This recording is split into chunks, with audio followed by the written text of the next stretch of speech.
makian, di penjara berkali-kali. Ana udah rasakan semua itu. Ana udah rasakan semua itu. Sampai detik ini tetap ana tegak berdiri. Loh, sebab kenapa? Iya, namanya kita mewarisi keilmuan Rasulullah. Ya, mewarisi keilmuan Rasulullah. Ketika seseorang dia berdakwah mewarisi keilmuan Rasulullah Sallallahu Alaihi Wasallam. Anak tanya, dulu Rasulullah dihina nggak? Hina. Dicaci nggak? Dicaci. Dimaki nggak? Dimaki. Difitnah nggak? Difitnah. Maka ketika seorang menerima bagian warisan Rasulullah yang merupakan ilmu, warisan Rasulullah terbesar, warisan Rasulullah paling agung, maka dia pun harus menerima resiko Rasulullah dulu. Keterangan saksi ya, saksi dan korban, bahwa yang bersangkutan ikut melakukan pemukulan. Jadi pertama ada tiga tersangka. Jadi terkait saudara tersangka Bahar Smith, Polres Metro Tangerang Kota melakukan pemanggilan besok di hari Rabu, tanggal 4 Februari 2026. Sekira pukul 10.00. Ini kaitan tentang peristiwa penganiayaan ataupun pengeroyokan yang terjadi oleh salah satu anggota Banser di Tangerang Kota. Kejadian itu di Pondok, di wilayah di Pondok Tangerang. Kita tunggu besok keterangan saksi ya, saksi dan korban, bahwa yang bersangkutan ikut melakukan pemukulan. Jadi pertama ada tiga tersangka. Ada tiga tersangka. Lalu dari tiga tersangka itu menjelaskan bahwa yang bersangkutan juga melakukan pemukulan, sehingga penyidik juga melakukan pemanggilan terhadap saudara Bahar Smith.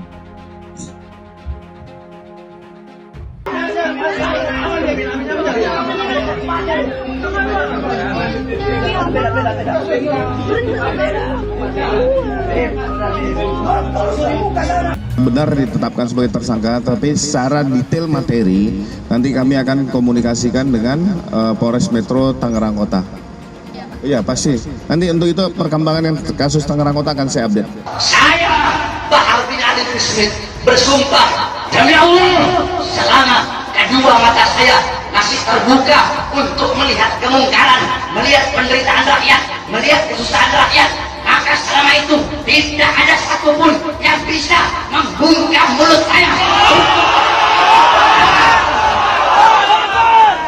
Oleh karenanya, apa yang saya sampaikan pada malam hari ini, saya tidak takut besok pagi saya ditangkap polisi di penjara lagi nggak bersalah. Sore ini saya keluar, besok pagi saya ditangkap lagi demi berjuang untuk rakyat, berjuang untuk Indonesia, berjuang untuk rakyat susah yang sengsara, di lockdown, dimatikan di dalam rumahnya sendiri. Saya rela, saya ikhlas, besok di penjara lagi. Polres Metro Tangerang Kota menetapkan pendakwah Bahar bin Smith sebagai tersangka dalam kasus dugaan penganiayaan terhadap Rida. Bahar Smith resmi jadi tersangka penganiayaan anggota Banser NU. Penyidik telah mengirimkan surat panggilan kepada tersangka Habib Bahar untuk menjalani pemeriksaan. Dalam perkara tersebut, Habib Bahar disangkakan melanggar pasal 365 Kitab Undang-Undang Hukum Pidana KUHP tentang pencurian dengan kekerasan dan atau pasal 170 KUHP tentang pengeroyokan. Ini penting. Dan atau pasal 351 KUHP tentang penganiayaan. Junto pasal 55 KUHP tentang turut serta melakukan tindak pidana. Ternyata keadilan menemukan jalannya sendiri.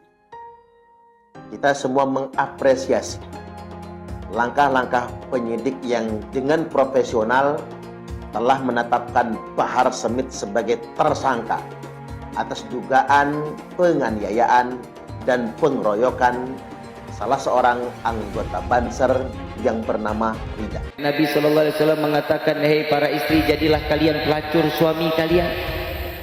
Oi, pelacur. Bu, ibu, pelacur. Betul Pak, betul Pak. Boleh tanya para alim ulama, boleh tanya kiai. Nabi SAW mengatakan ibarat seorang istri itu harus nyontohin pelacur. Kenapa? Apa sih yang dijual pelacur Pak? Diam Bu, diam. Gue mau tanya yang lagi. Bapak, pelacur yang dijual apa? Rahasia. Ibu kali tahu ibu. Apa yang dijual Bu? Apem. MUI kritik keras nikah siri dan poligami terancam hukum pidana. Oi, sempak Firaun.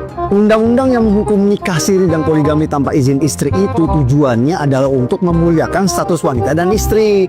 Karena hukum yang diciptakan 1400 tahun lalu yang membolehkan suami bisa menikah tanpa sepengetahuan istri dan tanpa izin istri itu terlalu menganggap wanita sebagai pelengkap penderita dan terlalu menindas hak asasi wanita. Jadi sudah benar negara ini menerbitkan hukum KUHP yang melindungi hak asasi wanita dan memuliakan wanita. Ini tahun 2026 bukan tahun 600 zaman jahiliyah, bro. Wanita sudah bukan lagi budak laki-laki seperti di zaman Arab jahiliyah.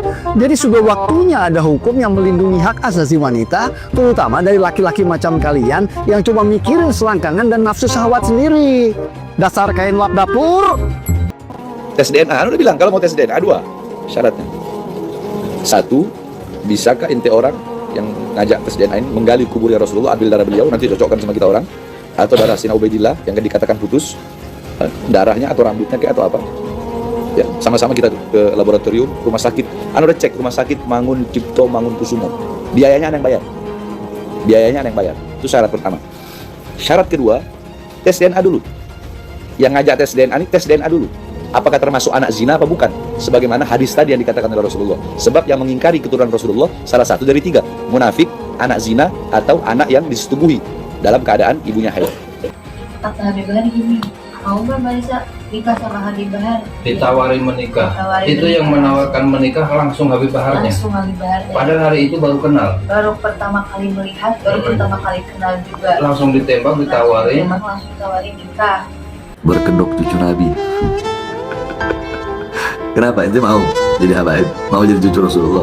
Andaikan ana bisa memberikan gelar habaib ini, ana kasih ente orang. Kalau ceramah kayak orang ngajak perang, iya, itu kan sesuai hadis. Hatta ka'annahu kamundhiri jaisin sabbahakum masahakum. Makanya belajar itu penting. Habib palsu, ya hadis palsu apa? Kok hadis palsu? Kalau nggak paham agama, jangan berbicara tentang agama.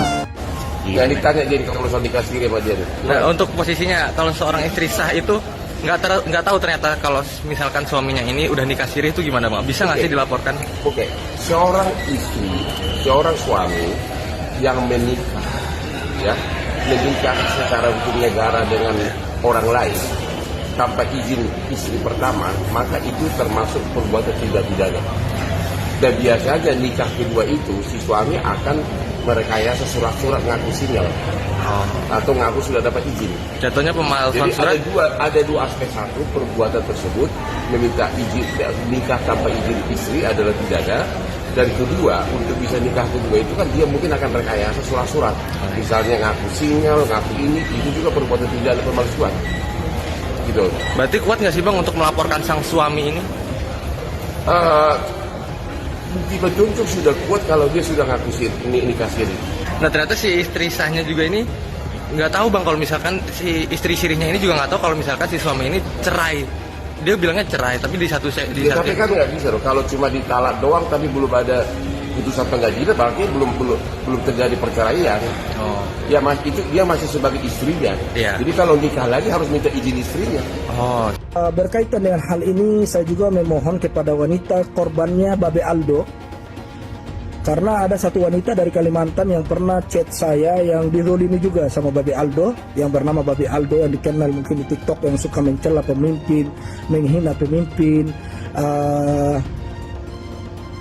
memberikan opini-opini tentang pemimpin seakan-akan dia yang paling sempurna. Saya minta tolong wanita-wanita yang pernah jadi korbannya Babi Aldo, yang dinikah sirihi, maupun yang di Jawa, di Malang, maupun yang di Kalimantan, tolong berbuka suara agar masalah ini semuanya dilihat oleh masyarakat Indonesia bahwasanya kebejatannya, keturunannya Ubaid bin Yuyah ini sangat meresahkan, karena mereka hanya modalkan jubah dan juga durian Nabi, mereka bisa menikahi wanita-wanita Nusantara dengan seenak jidat mereka. Sekali lagi saya himbau kepada teman-teman yang di Kalimantan yang pernah dinikah sirihi oleh Babi Aldo untuk berbuka suara di media maya, di Facebook atau di mana saja, silahkan berbuka suara. Terus juga yang pernah jadi korbannya juga di Malang atau di Jakarta, di Jawa, saya dengar ada beberapa wanita yang dinikahi oleh Babi Aldo tapi dia tidak tanggung jawab, cuma setelah manis dimakan, sampah dibuang, begitulah, seperti itu. Jadi kalau saya tolong pihak pemerintah awasi manusia-manusia berjubah ini yang selalu mengaku keturunan Nabi, merusaki wanita-wanita. Subhanallah, wanita-wanita begitu terhormat, mereka bisa merusaki dengan mengatasnamakan duriah Nabi, mengatasnamakan keturunan Nabi. Dan juga ada lagi beberapa Habib lagi juga yang meniduri istri orang, suaminya lagi bertarung mencari nafkah, dia mengiming-imingi karena dia durian Nabi, dia datang tiduri istri orang sampai dia digrebek. Berakhirnya hanya dengan damai. Tidak bisa begitu. Tolong pihak yang berwenang, orang-orang seperti ini diawasi, ditegakkan hukum seadil-adilnya, karena kasihan kalau seandainya saudara perempuan kita seperti itu kan, atau keluarga perempuan kita didolimi seperti itu, tentu saja kita merasa tersakiti. Apalagi wanita-wanita muslimah, kita harus menjaga kehormatan, harga diri mereka. Itulah yang diajarkan oleh Nabi kita sallallahu alaihi wasallam. Dan ingat, ada catatan penting di sini dari pengakuan keluarga si perempuan, dari keluarga Kahilwa. Apa? Beliau itu nggak sholat karena magomnya wali, digigit kobra, kobranya mati. Pengakuan Mbak Hilda, dia nggak puasa bulan Ramadan, nggak sholat, ngaku cucu Nabi, ngaku ulama pemberani. Sekarang nggak berani lagi ngaku ulama pemberani. Ada Kiai Imat, ada TIJ, ada kiai-kiai kita yang lain gitu ya. Jangan engkau mempermainkan perempuan-perempuan di luar sana. Cukup aku yang menjadi korban. Si Fadul ini dia kan nggak tahu apa-apa, dan di sini yang punya masalah kan aku sama suami aku, dan dia ikut campur gitu. Dan terus yang aku mau menyampaikan, si Fadul ini udah berkoar-koar ngatain mama saya kambing, ngatain aku kambing. Nah, kambing ini nanti mau dipenjarakan gitu. Situ yang aku nggak terima. Ini perlu ini juga ya, rekan-rekan media, bahwa ya kedudukan LY ini bukan sebagai pelapor, ya kan? Iya. Bukan sebagai pelapor, tapi dia ini dilamar oleh HBS, ya kan? Ya itu berkali-kali ya, sempat ada penolakan dari Helwa, ya namun akhirnya luluh, ya kan, dengan ya tadi janji-janji tersebut, ya kan. Nah, sebelum mau menikah pun diketahui bahwa awalnya ini ada tercatat, ada KUA, ada buku nikahnya, begitu. Nah, tapi pas sudah mau acara mau dimulai, baru, ya kan, hanya Habib saja yang hadir di situ, begitu. Nah, jadi sekarang saya tanya, kalau misalkan sudah pelanggaran nggak? Kalau misalkan dia bilang awalnya ini tercatat di buku nikahnya ada, tiba-tiba hanya pernyataan yang tadi saya sampaikan di rekan-rekan media tadi. Berarti ini kan ada itikat ya. Awal mulanya sudah terbentuk di situ. Begitu. Antara lebih mulia ilmu atau lebih mulia nasab garis keturunan. Para ulama berbeda pendapat. Ini penting nih, ini penting.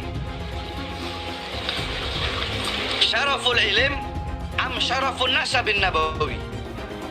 Lebih mulia kemuliaan berilmu kemuliaan orang yang berilmu atau kemuliaan orang yang bersambung nasabnya kepada Nabi Muhammad, yakni para habaib.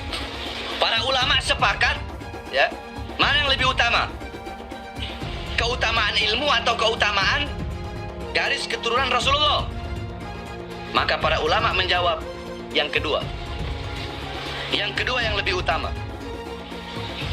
Loh, kenapa? Qalu, para ulama itu berkata, li'annahu zati, karena garis keturunan itu zat. Suami menikah kan tanpa izin istri pun, tanpa harus minta izin, nggak apa-apa. Oh iya? Hah? Iya. Bukannya katanya harus Suami menikah tanpa izin istri nggak apa-apa? ada izin istri Nggak juga sih. Nggak juga. Kalau itu, kalau niatnya memang istrinya mau bareng-bareng, biar sah juga nih istri kedua, ketiga, maksud secara negara, mungkin bisa.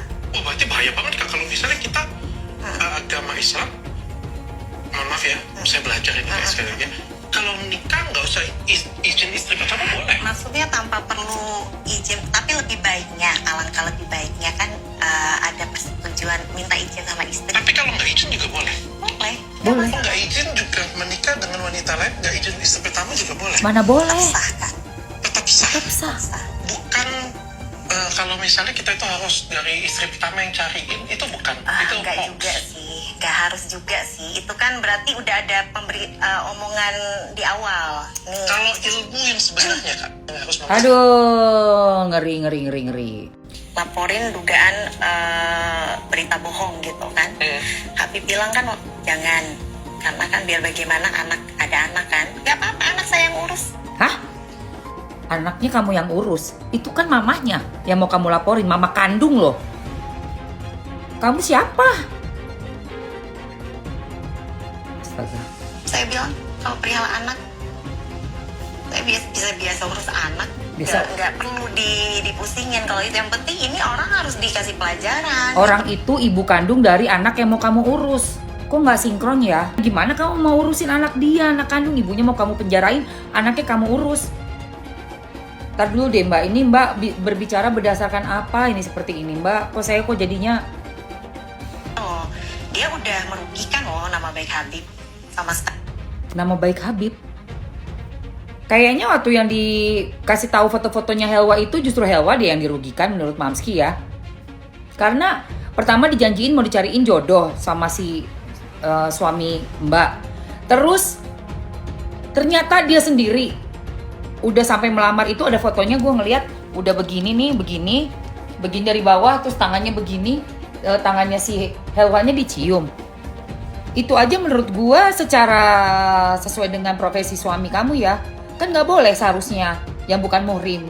Kok itu udah cium-ciuman tangan sih, pegangan terus dicium? Ketemuan lagi bukan muhrimnya, samping-sampingan lagi ada fotonya. Bukan nama baik dong, maksudnya ini apa gitu. Dan kebohongan apa yang si Helwa katakan, yang ngomong bicara fotonya kok Mbak. Fotonya semua berbicara. Sampai hamilnya ada fotonya, USG-nya ada, semuanya ada. Dan transferannya saya lihat Mbak kasih tahu cuma 3 transferan. 5, 5, 2. Itu pun jarak waktunya beberapa bulan. Ya Allah, mau berapa? Bisa buat hidup berapa orang itu? Bayi perlu biaya banyak banget ya, popok segala macam. Ini udah nggak benar dari awal deh. Udah nggak benar banget dari awal. Niatnya nikahin itu untuk apa? Sampai ujung-ujungnya ternyata juga yang klarifikasi kok malah istrinya terus, istri yang pertamanya terus. Ini suaminya sendiri mana? Waduh, kayak dikasih janji-janji surga, tapi ternyata nggak seperti yang diomongin gitu, dijanjiin kayak rumahnya ngontrak. Itu semua buktiin aja nanti Helwa. Kalau emang mau dilaporin ya udah lapor aja lagi. Kan nanti lapor melapor ini kan saling klarifikasi di depan polisi, malah lebih enak. Apalagi ini yang istri yang pertama ini bilang boleh nikah lah, berarti boleh dong, berarti sah dong, berarti itu istri loh si Helwa. Kok mau kamu penjarain? Satu Habib lebih mulia daripada 70 Kiai Alim. Ini penjelasan Habib Bahar. Robito berpegang teguh kepada Thariqah Ba'alawi. Silahkan buka kitab Manhajus Sawi. Di situ kan Syabil Hasan As-Sindi ketika beliau ditanya, "Man afdal, syarifun atau alim ya'mal bi ilmi?" Jadi anak lagi bahas kitab, Ana lagi buka kitab, lagi ngajar. Yang ngomong bukan Bahar, yang ngomong Syekh Abil Hasan As-Sindi dalam kitab itu. Syarifun jahilun afdal min sab'ina alimin. Oh, satu syarif yang bodoh itu lebih utama daripada 70 orang yang alim. Itu yang berkata Syekh Abil Hasan As-Sindi. Kalau dari agamanya sendiri bagaimana? Benar nggak istri yang harus memilih? Suami menikah kan tanpa harus minta izin, nggak apa-apa. Oh iya? Iya. Kalau nikah nggak usah izin istri pertama boleh? Boleh. Ada foto yang bukan muhrim tapi memegang tangan padahal belum menjadi. Kalau itu sih biar bagaimanapun ya dia masih istrinya Habib. Kok dia bisa mengatakan bahwa Habib nih mau kondo, menelantarkan dia. Saya bisa laporin lah. Ada seorang cucu Nabi ke-39, 38 yang dengan gagah perkasanya mempublikasikan pernyataan bahwa kalau dirinya menikah lagi maka dirinya tidak akan mendasarkan pernikahan itu dengan cinta. Lah ku haramkan, anak punya hati sudah anak haramkan buat perempuan lain selain Fadlun. Jadi mau anak nikah lagi, itu anak gak cinta. Dan terbukti akhirnya dia nikah beneran, tapi tidak dengan cinta. Dia hanya ngebohongin calon pasangannya itu, dan kemudian pasangannya itu dengan janji-janji palsu, dan setelah itu menelantarkannya, mengabaikannya. Dan dia tidak memberikan status yang jelas kepada istrinya, dia tidak memberikan kepastian kepada anak-anaknya, dia hanya menjadikan perempuan itu sebagai pelampiasan bagi keinginan pribadinya. Ini kejam Baraya, ini asli, ini kejam luar biasa. Saya ingin menyampaikan kepada keturunan Nabi itu bahwa pria yang paling baik itu bisa diketahui dari perlakuan baik pada istrinya. Dari situ kita bisa ambil kesimpulan bahwa pria yang paling buruk itu adalah pria yang menelantarkan istrinya. Istrinya, Ella serutin apa katanya. Ella selesai sholat, Ella cium kakinya, dia bilang ada istri-istrinya yang mencium kakinya setelah sholat. Cuma aku yang berbakti kepada suamiku, tapi suamiku tega dengan aku seperti ini. Kita mau bertemu di pondok tidak mau, katanya ada singa, serigala singa. Kamu antik-antiknya si Fadulnya? Hah? Bilang aku drama. Ini kenyataan hidup. Ingat itu. Yang drama tuh Fadlun sama mertuanya, sama si Bahar tuh. Kita tidak ada urusan dengan mereka. Kita tidak. Aku nggak punya urusan sama si Fadlun. Aku punya urusan sama si Bahar. Kenapa Baharnya nggak klarifikasi? Tapi malah Fadlun yang sosokan klarifikasi di situ. Ini bukan film, ini bukan drama.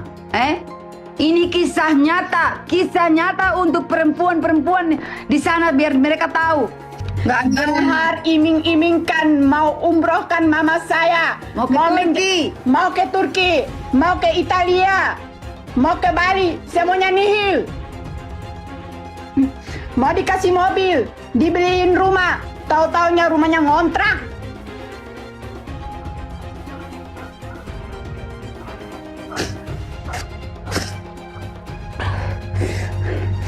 Bohong mereka tuh. Bawa mata Pak, kenapa gitu?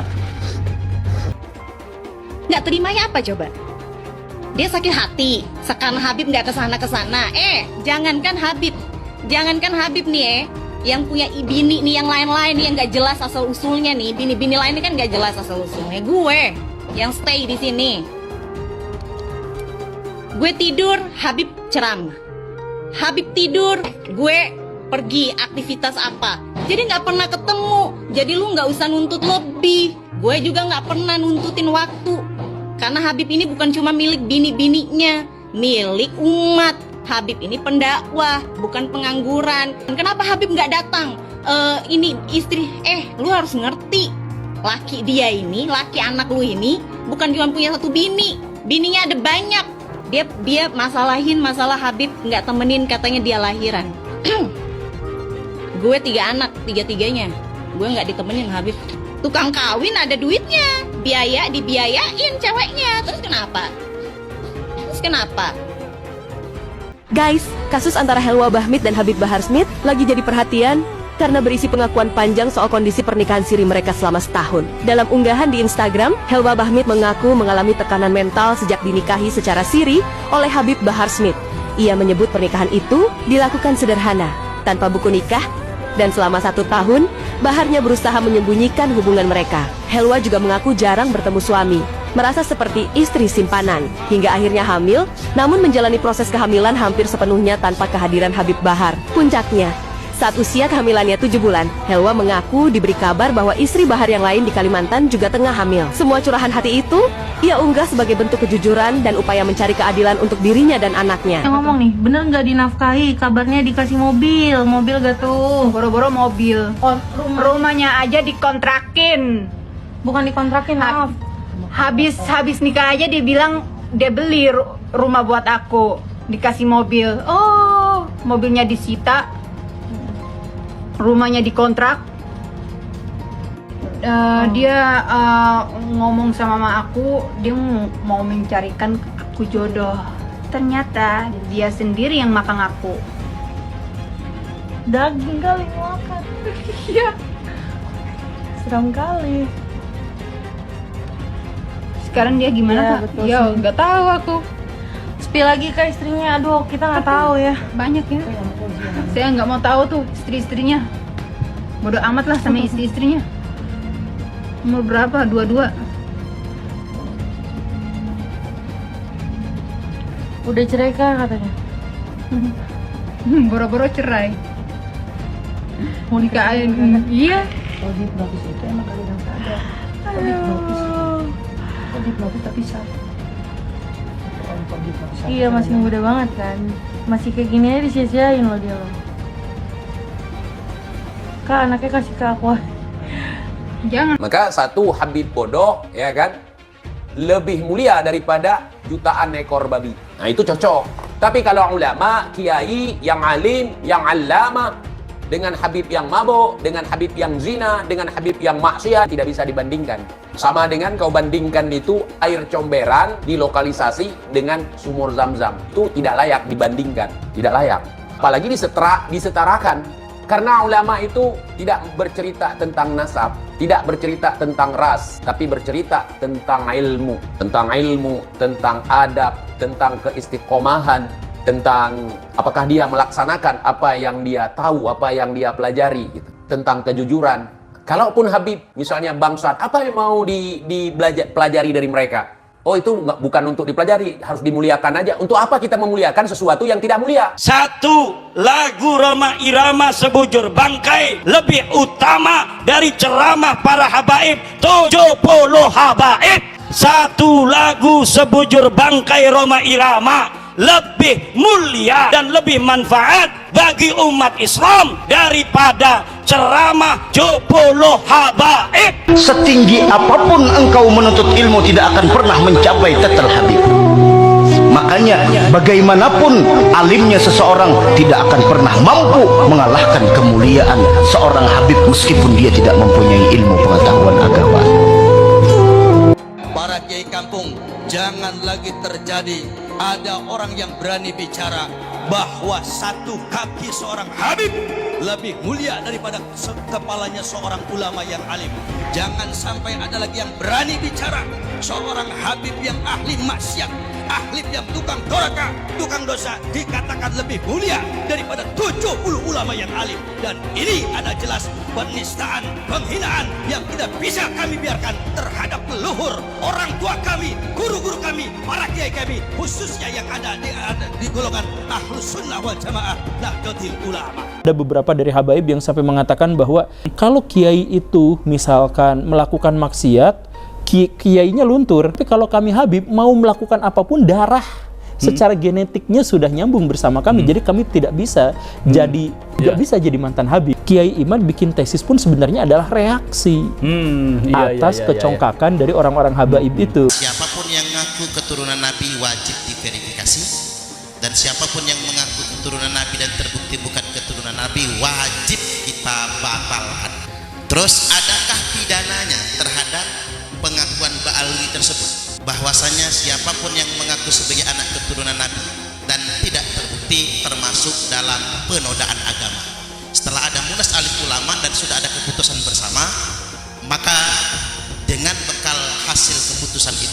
kita bisa melakukan pemidanaan. Siapapun ke depan yang mengaku cucu Nabi bisa dipidanakan dengan pasal penodaan agama. Kita bangsa Indonesia tidak boleh diam melihat fenomena ini. Kenapa? Ada indikasi mereka mau menjajah Indonesia. Indikasinya jelas sekali. Ada yang bagian memalsukan kuburan. Di mana-mana dibikin kuburan-kuburan palsu. Alhamdulillah, menurut keterangan beliau juga sudah banyak yang dibongkar. Yang kedua, berita-berita khurafat, dongeng-dongeng khurafat. Untuk apa? Ini yang namanya Ba'alawi leluhurnya luar biasa, bisa hijrah Mi'raj 70 kali, bisa memadamkan api neraka yang nggak pakai akal. Itu sesuatu yang luar biasa dan dahsyat. Mereka pun menjadi takluk, tunduk, siap diperintah apapun. Tujuannya itu. Dan yang lainnya, ada yang membuat provokasi-provokasi. Saya bersama rakyat, kita dengan rakyat. Jangan coba-coba ganggu rakyat. Seakan-akan berpihak kepada rakyat. Dia mau ngadu domba kita pribumi. Sementara mereka akan memetik hasilnya. Saya sebagai putra Indonesia, was-was, ngeri, dan waspada. Ini ternyata doktrin-doktrin ini tidak sembarangan. Klaim-klaim mereka sebagai keturunan Nabi ternyata ada tujuan-tujuan untuk menguasai Indonesia. Perlu ana luruskan. Dan Robito juga harus tahu. Robito berpegang teguh kepada Thariqah Ba'alawi. Silahkan buka kitab Manhajus Sawi. Itu Manhajus Sawi, kitab Thariqah Ba'alawi. Di situ kan Syabil Hasan As-Sindi ketika beliau ditanya, Arifun jahilun afdal min sab'ina alim. Atau satu syarif yang bodoh itu lebih utama daripada 70 orang yang alim. Itu yang berkata Syabil Hasan As-Sindi. Tuh. Jadi harus tahu, jangan terpikir itu omongan anak, bukan. Syabil Hasan As-Sindi, silakan buka kita. Pak Habib Bahar yang sangat yang mengatakan bangsa ini bisa menjadi bangsa yang kuat, yang teguh, tidak kena bencana dan sebagainya karena mencintai para habaib. Para habaib, kan beliau Habib, Pak Novel Al-Idrus. Kemudian dikatakan, siapa yang berani mengkritik, mengkoreksi Habib, maka dia seperti iblis. Habib terbodoh itu 70 kali lipat lebih mulia daripada kiai-kiai. Habib bodoh itu masih lebih utama daripada orang yang berilmu. Telapak kaki Habib yang maksiat, yang nakal, yang kotor dibandingkan kepala kiai yang pakai sorban masih lebih mulia telapak kaki Habib yang maksiat tersebut. Satu kaki Habib itu lebih tinggi, lebih mulia dari 70 kepala kiai. Kan gitu, itu kan penghinaan betul. Kalau orang tidak terhina dengan ini, saya kira tidak, rasa kebangsaannya rendah. Karena itu dinyatakan, harusnya ditegur lah. Habib itu meskipun mabuk, berzina, itu jangan dimarahi. Karena kalau Habib itu pasti masuk surga. Nah, yang begitu itu membodohi bangsa Indonesia dengan membuat kasta-kasta di dalam keberagaman. Yang satu lebih mulia, yang satu berhak masuk surga, yang satu masuk neraka, itu tidak boleh. Saya ini tidak tahu ya sejak kapan munculnya Habib ini sebagai kelas sosial yang tinggi gitu ya, melakukan diskriminasi, dan orang yang didiskriminasi tidak terima itu bisa mengadukan ke pengadilan. Bisa. Itu pelanggaran, itu tindakan melanggar hukum. Menganggap satu ras, satu suku lebih rendah dari kelompok lain. Habib gila kok. Kalau turun Nabi gila sekalipun tidak apa-apa itu masuk surga, kan gitu. Kalau kayak Indonesia tuh apa? Kamu kan kalau tidak ada Habib, kamu nyembah batu kan? Masa iya begitu? Bahwa berdasarkan sejarah nasab, berdasarkan tes DNA, berdasarkan ilmu filologi, bahwa kaum Ba'alawi saudara kita tidak terbukti sebagai keturunan Nabi SAW. Namun dengan demikian, Mari kita tetap rekat ukhuwah Islamiyah. Karena Allah Subhanahu wa taala berfirman, "Wa'tasimu bihablillahi jami'an wa la tafarraqu." Amin. Saya katakan saya mendukung Rhoma Irama untuk mengklarifikasi soal Habib ini. Karena saya terganggu dan tersinggung terhadap perkembangan ini sesudah saya melihat tiap mau tidur saya lihat YouTube pertengkaran Rhoma Irama, Imaduddin, Gus Abbas dengan para habaib itu luar biasa, menimbulkan pro kontra. Lalu saya lihat apa sih masalahnya? Kalau saya sendiri pribadi, mau Habib itu turunan Nabi atau tidak, kalau salah ya kita koreksi, tidak apa-apa. Tetapi yang lebih dari itu kemudian ternyata muncul klaim-klaim bahwa Republik Indonesia itu ada karena Habib. Wali Songo itu semuanya Habib. Padahal Habibnya baru datang sesudah Wali Songo meninggal. Gitu loh. Lalu diklaim ini turunan Habib ini. Imam Bonjol coba dibilang itu Habib Sahabuddin. Itu dari mana?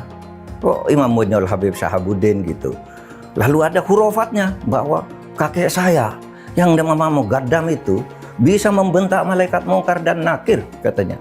Mengklaim-klaim begitu dan orang yang tidak tahu, orang awam banyak yang percaya karena ini Habib yang ngomong. Habib benar. Lalu rasa cinta saya kepada negara ini menjadi luntur. Seakan-akan ini karena Habib. Di situ saya tersinggung. Rasa cinta tanah air saya, kebanggaan kepada leluhur saya sendiri itu bangkit. Apalagi kemudian ada pemalsuan kuburan-kuburan tuh ya. Nama kuburan biasa dibangun menjadi ini Habib ini. Padahal tidak jelas siapanya. Kalau Habib itu lebih tinggi dari kiai. Dan itu semua ada mas. Ngomong itu bukan hanya ngomong begitu. Itu bukan hanya katanya-katanya, karena ketika Rhoma Irama berbicara itu, lalu ada seorang Habib muda dengan Rhoma Irama, kamu bohong, tunjukkan Habibnya siapa yang katakan gitu. Sudah itu bukan Rhoma Irama yang membuktikan. Netizen ini Habib ini tanggal sekian bilang ini dengar, ini Habib ini sampai 7. Seorang anak Habib yang artinya adalah keturunan Nabi Muhammad, walau bermabuk-mabukan, berzina, mencuri, berjudi, tetap akan jadi ahli surga, akan masuk surga. Apakah seorang Habib itu punya posisi istimewa dalam umat Islam? Apakah Habib sedemikian istimewa sehingga dia bebas dari kesalahan dan dosa? Itu adalah substansi yang sering dibicarakan dalam pembicaraan soal Islam. Misalnya ada Habib yang menyatakan, ada darah Nabi di tubuhku. Jika kau menyakitiku, kau juga menyakiti Rasul.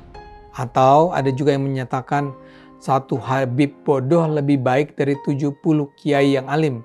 Atau ada yang bilang, kaki Habib lebih mulia daripada kepala kiai. Buat saya ini sangat mengherankan. Mengapa Bahar harus marah-marah? Tapi bukan hanya Bahar yang marah-marah. Habib lain yang ngomel adalah Rizik Syihab. Tapi kalau dipikir-pikir, barangkali juga kemarahan mereka ini adalah ekspresi ketidaknyamanan mereka akhir-akhir ini terhadap banyaknya keraguan tentang posisi kehabiban di Indonesia. Beberapa tahun terakhir ini memang meluas pertanyaan-pertanyaan yang diajukan tentang apakah Habib itu memang sebuah posisi yang layak dihormati. Bahkan ada studi ilmiah yang menunjukkan bahwa para Habib di Indonesia hampir pasti bukanlah keturunan Nabi Muhammad. Sangat mungkin ini semua mengganggu kenyamanan mereka. Habib itu tidaklah sakral dan dapat dihukum Tuhan karena ia berdosa. Yang menentukan posisi seseorang adalah ketakwaannya, bukan kehabibannya. Jangan lupa, umat Islam di jagat raya, salatnya tidak akan diterima oleh Allah Subhanahu wa Ta'ala kalau tidak mau mendoakan Habib. Umat Islam mulai gaya, mulai mengkoreksi Habibnya, mulai mengkoreksi ulama-ulama dari anak cucu Nabi Muhammad SAW. Orang yang seperti itu mirip dengan iblis. Satu Habib, walaupun Habibnya jahlun, maksudnya bodoh kata Iwan, itu ukurannya perbandingannya amat 70 kiai yang alim. Kami adalah majikan kalian, kami adalah pemilik bangsa, kami adalah pemilik kedaulatan nasional. Halo teman-teman investor, apa kabar semuanya? Kembali lagi dengan saya Jonas Leong. Di video kali ini saya mau membahas mengenai tips-tips mencari cuan di tahun 2024. Penting untuk diingatkan bahwa mendapatkan uang atau mendapatkan cuan dengan mudah itu tidak selalu berarti tanpa usaha sama sekali.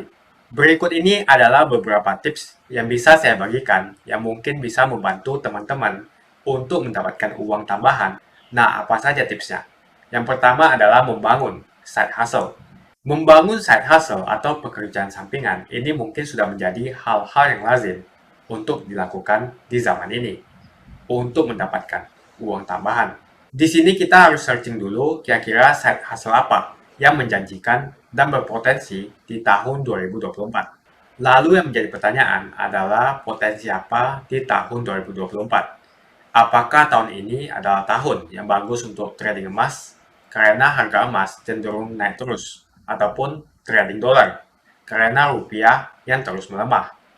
Bahkan mungkin kita juga bisa mencoba kesempatan di trading kripto karena tahun ini adalah tahun yang sangat bullish atau tahun bagi market kripto, terutama Bitcoin. Untuk pasar saham, mungkin kita bisa mencari cuan dengan trading di market global karena pasar saham dalam negeri atau pasar lokal yang sedang lesu. Kita lanjut ke tips yang kedua, yaitu pinter-pinter atau lebih cermat lagi dalam mengelola budget atau alokasi dana. Mengelola budget atau alokasi dana ini bisa menjadi alternatif tambahan kalau kalian yang mau save uang kalian sebanyak mungkin di tahun 2024. Saya ingin ingetin lagi supaya teman-teman list lagi budget dan prioritas kalian di tahun 2024. Sebagai contoh, kita list dan bagi anggaran sesuai prioritas kalian. Misalnya, kalau gaji teman-teman ada 10 juta, 5 juta digunakan untuk biaya hidup, seperti bayar cicilan dan tagihan. Lalu 3 juta bisa digunakan untuk saving atau investasi di instrumen yang aman, seperti emas atau dolar. Dan sisanya, 2 juta bisa digunakan untuk investasi di tempat yang resikonya lebih tinggi, tapi memberikan return yang lebih tinggi juga, seperti saham global ataupun cryptocurrency. Pada intinya, teman-teman bisa menentukan setiap bulan berapa untuk biaya hidup, berapa untuk saving, investasi, ataupun spekulasi. Kalau pendapatan kalian di atas 10 juta bagaimana? Misalnya 100 juta per bulan. Mungkin biaya hidup dinaikkan ke 10 juta. Sisanya 90 juta diinvestasikan. Dengan begitu, kalian bisa mencapai financial goals kalian lebih cepat lagi. Kemudian, tips berikutnya adalah mencari instrumen investasi yang tepat untuk kalian. Kita sudah bicara mengenai side hustle dan juga bagaimana membuat budgeting untuk kalian. Sekarang, kita perlu mencari instrumen investasi yang tepat untuk kalian. Instrumen investasi ini perlu pemahaman yang baik tentang profil risiko, tujuan keuangan, dan kondisi pasar. Untuk mengetahui instrumen investasi yang tepat, pertama kalian bisa tentukan terlebih dahulu tujuan keuangan kalian. Apakah kalian ingin berinvestasi dengan tujuan untuk pensiun, membeli rumah, atau pendidikan anak, atau tujuan jangka panjang lainnya? Kalau tujuannya untuk jangka panjang, kalian bisa pertimbangkan instrumen seperti saham. Atau kalau misalnya tujuannya adalah untuk jangka pendek, penggunaan seperti dana pendidikan atau untuk membeli rumah, kalian bisa berinvestasi di instrumen yang lebih rendah risiko. Misalnya investasi di US dollar atau komoditas seperti emas atau gold. Selain itu, profil risiko kalian juga mempengaruhi jenis instrumen investasi yang cocok. Kalau misalkan kalian tidak suka dengan instrumen yang mempunyai risiko tinggi, pilihlah instrumen investasi yang tidak mempunyai fluktuasi yang tinggi. Di lain sisi, kalau kalian lebih risk taker, maka kalian bisa berinvestasi di instrumen yang lebih tinggi risikonya, tapi juga memberikan lebih tinggi potensi returnnya, seperti saham atau cryptocurrency. Tips berikutnya adalah jangan meletakkan semua telur dalam satu keranjang. Yang artinya, jangan menaruh semua investasi dalam satu aset. Ini yang dinamakan dengan diversifikasi. Diversifikasi portfolio kalian dengan mengalokasikan investasi kalian di berbagai jenis aset. Ini akan membantu kalian untuk mengurangi risiko keseluruhan portfolio kalian.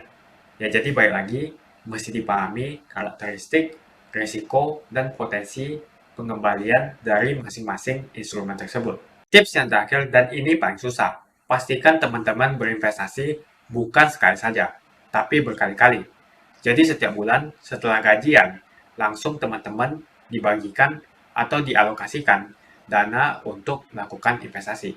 Setiap bulan teman-teman deposit terus untuk berinvestasi supaya teman-teman bisa lebih cepat lagi untuk mencapai financial goals kalian. Sekian dulu video kali ini. Apakah teman-teman punya tambahan tips cuan lainnya? Coba saya pengen tahu tips-tips ala kalian di kolom komentar. Jika ada pertanyaan, teman-teman bisa hubungi WhatsApp di kolom deskripsi untuk bantuan melakukan registrasi. Saya juga mau mengajak teman-teman untuk bergabung di komunitas trading yang ada di kolom deskripsi. Di sana saya akan memberikan sinyal trading yang bisa teman-teman ikuti. Seperti biasa, kalau kamu suka dengan video ini, jangan lupa klik like dan subscribe. Dan saya akan jumpa kalian di video berikutnya.